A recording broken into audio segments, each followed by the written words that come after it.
Well, in the early 60s in Detroit, I was working in engineering, young guy, but all my weekends and all my evenings, I was writing poetry at that time.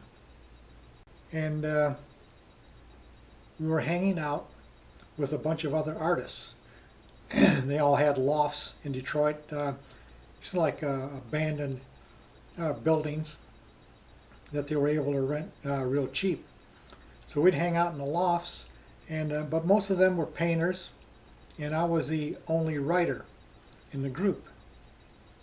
And naturally, I always brought Sharon with me when we went up to the lofts and have real artistic, philosophical discussions. Well, Sharon came along with me, and I loved that she came along with me. But Sharon wasn't an artist. Well, she did some charcoal drawings, but she just putzing around and playing with them. So she was the only non-artist in the group.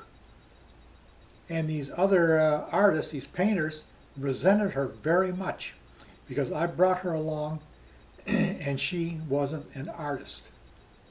So what it was basically they rejected her because she was an artist. Well, I couldn't handle that. So we turned around and we rejected them. I never went back to that group again.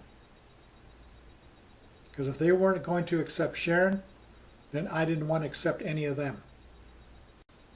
And I believe that they needed my influence and even the non-artistic influence that Sharon brought to the group. They needed that more than we needed them. And where are they today? Those who rejected Sharon? Well, I look them up every once in a while on the internet. I don't find their names anywhere. And so I believe that they needed us more than we needed them.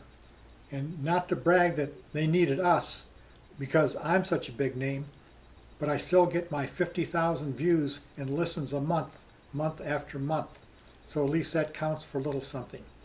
Anyways, those who rejected Sharon, sorry. I rejected them.